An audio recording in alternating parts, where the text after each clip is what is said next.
There are changes coming to some of the programs millions of Canadians have relied on during the pandemic. The Canada Recovery Benefit and wage and rent subsidies for businesses are all set to expire this weekend. And today, Ottawa laid out how it will continue to support individuals and businesses. Here's part of that announcement by the Deputy Prime Minister and Finance Minister, Chrystia Freeland. Today, our support needs to be more narrow, more targeted, and less expensive. And we need to look forward to the day, now not too far off, when we will be able to bring it to an end entirely.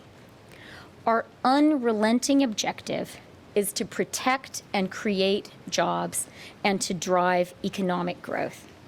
It is to ensure the strongest possible recovery for everyone.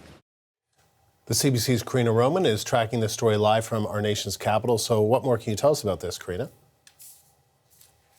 So this is really the government's attempt, as Chrystia Freeland said, to do a final pivot that hopefully eventually we won't need any of these programs because the pandemic will be over.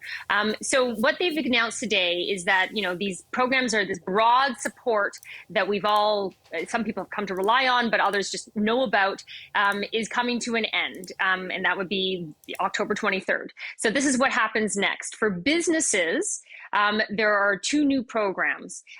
There's the Tourism and Hospitality Recovery Program.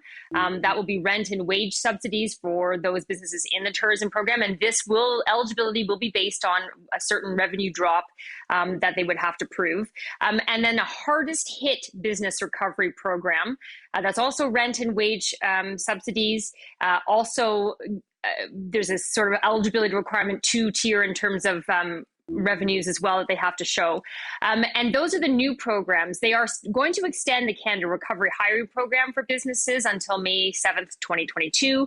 And, there's also, of course, support still for businesses hurt by local lockdowns if we continue to have lockdowns, if there's more waves going forward. This is really about, trying to make sure the supports are still there, but targeted. Now, for individuals, the CERB is done, or it will be done in a few days, and instead will be replaced by the Canada Worker Lockdown Benefit, $300 a week, but really only employees who are stopped working because there is a lockdown, government-imposed lockdown in their area.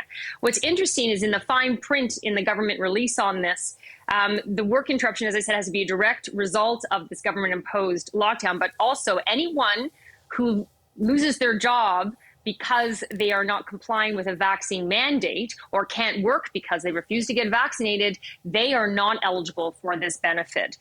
The sickness and caregiver benefits are also going to be extended. And what's interesting as well in the fine print is that they're going to use a cabinet approval to get the extensions until November for the new programs and the old programs that are going to continue.